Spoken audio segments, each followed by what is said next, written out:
When you were around death row, did you ever see anything out of the ordinary when it comes to females partying or anything like that, or nothing like that?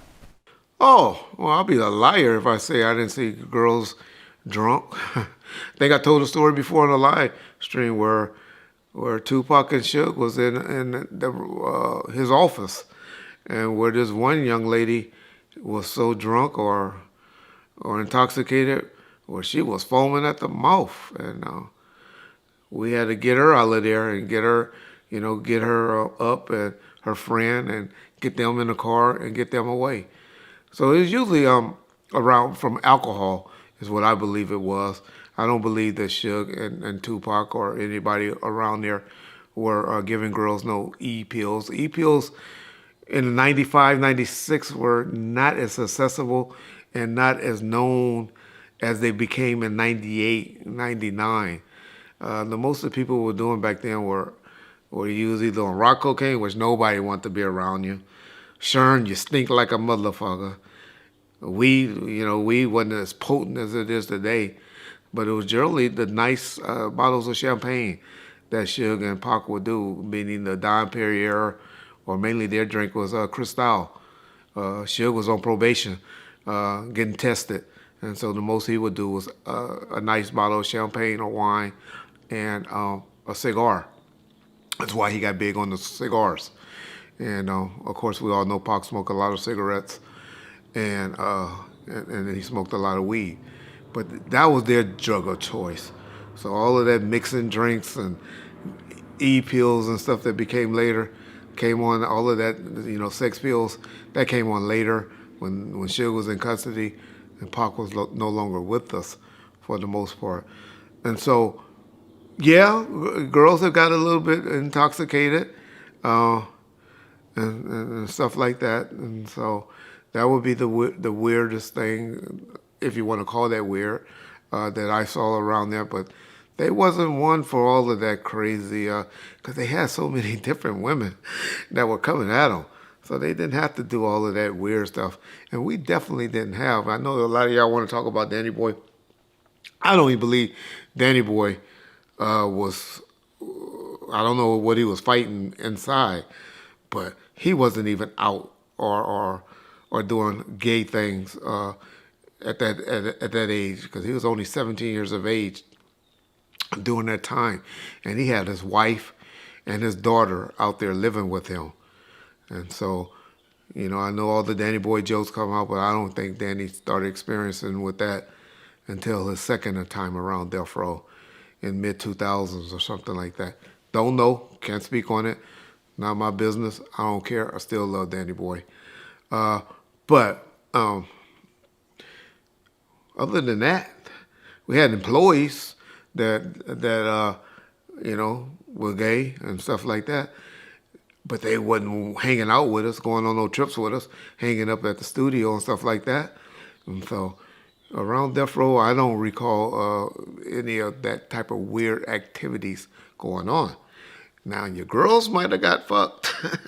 Your woman would have got fucked, but I didn't hear of your brother getting fucked around Death Row. Uh, but like it appeared to start happening at other labels and stuff like that. But I can't say that. I didn't see it. Uh, but if you want to get on me for maybe saying somebody getting slapped, okay, yeah, that's a misdemeanor crime. Somebody getting drugged and having uh, sexual accident to them, yeah, that's a different ball game. A different ball game. Ask anybody that's really with it. And so, y'all want to say, yeah, well, you complicit because you saw that. The most I saw, maybe, is somebody getting the shit slapped out of them that usually probably deserved it. And then, even then, I was the one that got in the middle and be able to like, all right, man, you need to leave or whatever. And they could have always went to the police if they wanted to. But up there, saying that I saw people getting drinks mixed and administered to them, and standing outside the door while they were in there, doing acts and all of that. No, that didn't go down around Reggie.